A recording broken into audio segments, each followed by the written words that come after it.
अहिल्या देवी गौतम ऋषि की पत्नी थी। वाल्मीकि रामायण के अनुसार बालकांड में विस्तृत रूप से महर्षि वशिष्ठ भगवान राम को बताते हैं अहिल्या के बारे में। राम और लक्ष्मण ऋषि के साथ मिथिलापुरी के वन उपवन आदि देखने के लिए निकले तो उन्होंने एक उपवन में एक निर्जन स्थान देखा।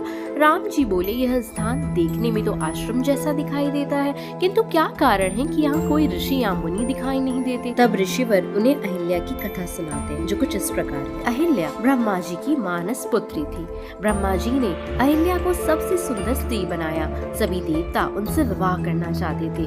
ब्रह्मा जी ने एक शर्त रखी, जो सबसे पहले त्रिलोक का भ्रमण कर आएगा वही अहिल्या का वरण करेगा। इंद्र देवता अपनी सभी चमत्कारी शक्तियों द्वारा सबसे पहले त्रिलोक का भ्रमण कर आए, लेकिन तभी नारद ने ब्रह्मा जी को बताया कि ऋषि गौतम ने इंद्र से पहले किया है। नारद जी ने ब्रह्मा जी को बताया कि अपने दैनिक पूजा क्रम में ऋषि गौतम ने गाय माता की परिक्रमा करते समय बछड़े को जन्म दिया।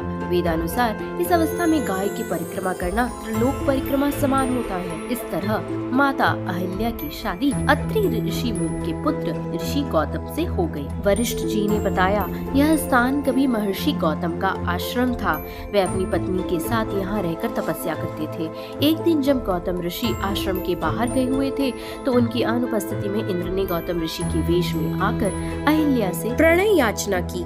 यद्यपि अहिल्या ने इंद्र को नहीं पहचाना, ऋषि गौतम को जानकर अहिल्या ने प्रणय हेतु अपनी स्वीकृति दे दी। जब इंद्र अपने लोक लौट रहे थे तभी अपने आश्रम को वापस आते हुए गौतम ऋषि की दृष्टि इंद्र पर पड़ी, जो उन्हीं का वेश धारण किए हुए थे।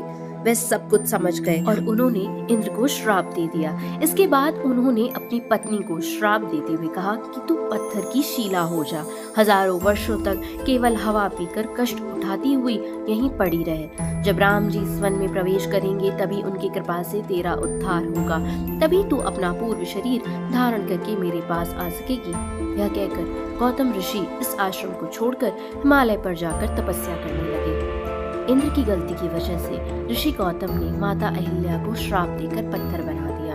कालांतर में प्रभु श्री राम के चरण स्पर्श द्वारा वह पुनः स्त्री रूप धारण करती हैं और यही अहिल्या की कहानी है। ऐसी ही माइथोलॉजिकल स्टोरीज के लिए लाइक, शेयर, सब्सक्राइब जरूर करें।